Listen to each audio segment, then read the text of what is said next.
स्वागत है आप सभी का। एसजीपीजीआई स्टाफ नर्स भर्ती में कोर्ट से जो स्टे लगा था वो स्टे हट चुका है और अब जल्द मिलेगी तैनाती। इस भर्ती का फरवरी में नोटिफिकेशन आया था 9 फरवरी को। 10 फरवरी से फॉर्म भरे जा रहे थे। 1 मार्च लास्ट डेट थी। 22 मार्च को एग्ज़ाम हुआ था और 11 अप्रैल को रिजल्ट आ गया था।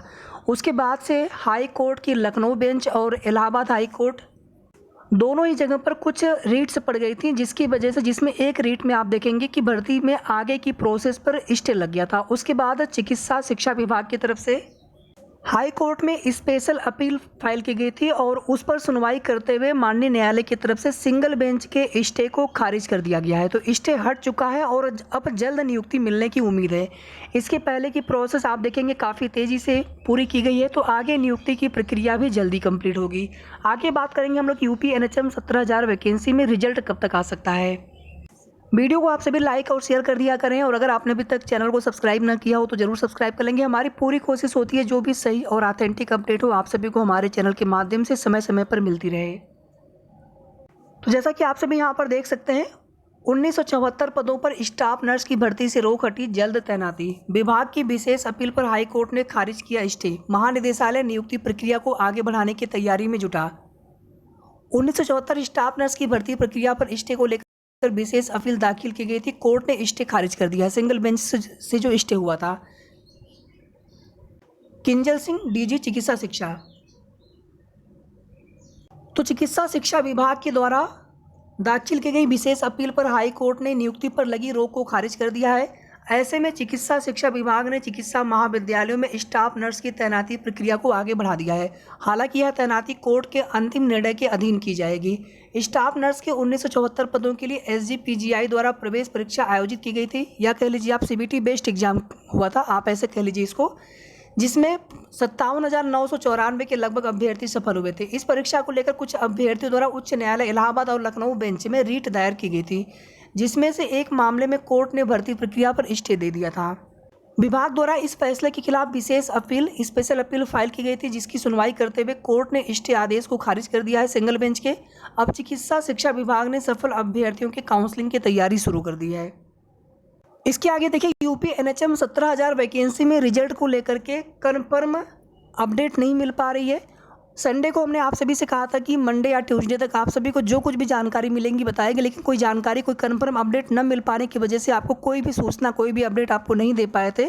अभी की जो जानकारी है कि आपकी भर्ती में इसी महीने रिजल्ट आ जाएगा, जून के महीने में, लेकिन यहाँ पर कोई भी डेट कन्फर्म डेट या कोई भी एक्सपेक्टेड डेट पता नहीं चल सका है।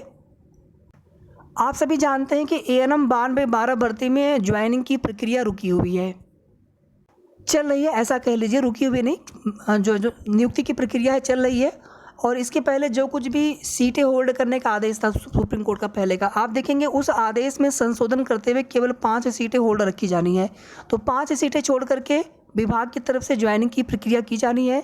आयोग की तरफ से लिस्ट भेज दी गई है विभाग को। विभाग की तरफ से भी अपनी तैयारी पूरी करते हुए शासन को भी भेज दिया गया है फाइल। अब शासन स्तर से मुख्यमंत्री जी से कब तक अनुमति मिलती है, कब तक सहमति होती है नियुक्ति पत्र वितरण समारोह को लेकर के अभी कुछ पता नहीं है, कन्फर्म नहीं है।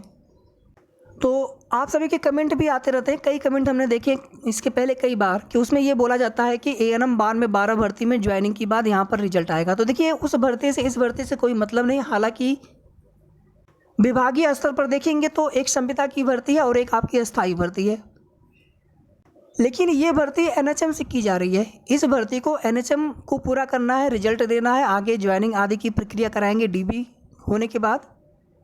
तो एएनएम 92-12 भर्ती से देखिए यहाँ पर हम कोई मतलब नहीं है। बाकी देखिए चीज़ें शासन के निर्देश पर ही होती हैं, कोई भी भर्ती हो किसी भी विभाग के द्वारा की जा रही हो, लेकिन सब कुछ शासन के निर्देश पर ही होता है।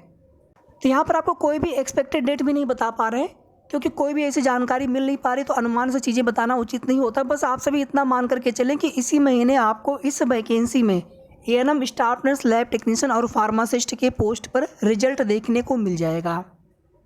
बाकी आगे जैसे ही कोई भी एक्सपेक्टेड डेट या कन्फर्म डेट तो नहीं कह सकते हैं, लेकिन एक्सपेक्टेड डेट पता चलेगी आप सभी को तुरंत उसकी अपडेट देंगे। तब तक आप सभी अपना ध्यान रखिए। और कोई भी वैकेंसी, कोई भी अस्थायी भर्ती, अभी देखिए हमने एक भर्ती के बारे में आप सभी को जानकारी दी थी कुछ समय पहले। तो जब भी जिन भर्तियों को लेकर के आपको सूचना दी जाती है, अगर आप वहाँ पर एलिजिबल हो, आप तैयारी करते रहा करें हमेशा। जब भी आगे कोई वैकेंसी आती है अस्थाई भर्ती विशेष करके, तो आप कोशिश करें कि आपको अस्थाई नौकरी मिल जाए, क्योंकि ये नौकरी संविदा की है। तो आप अस्थाई नौकरी के लिए, अस्थाई जॉब के लिए जितनी हो सके उतना मेहनत करें, कोशिश करें। और जिस भर्ती के लिए आप एलिजिबल हो आप उस भर्ती में ज़रूर आवेदन करें, तैयारी करें। एक आप देखेंगे यूएमएस की तरफ से भी एक वैकेंसी आई हुई थी। आगे आप देखेंगे यूपीएससी से भी मेडिकल में कुछ पदों पर वैकेंसी आनी है। आगे देखिए किन किन पदों पर भर्ती का विज्ञापन देखने को मिल सकता है, जिसमें आप देखेंगे बहुत सारे पद हैं। टेक्नीशियन के पदों, फार्मासिस्ट के पदों, या फिर एएनएम या फिर स्टाफ नर्स की वैकेंसी लोक सेवा आयोग से आदि को लेकर के जैसे ही शासन से जो निर्देश होगा उसी प्रकार से अधियाचन भेजे जाएंगे, उसी प्रकार से नोटिफिकेशन आएगा, उसी प्रकार से उस भर्ती को पूरा किया जाएगा। तैयारी आप सभी करते रहिए। शेष आगे की जैसे ही कोई भी अपडेट मिलेगी आप सभी को तुरंत उसकी जानकारी देंगे। धन्यवाद।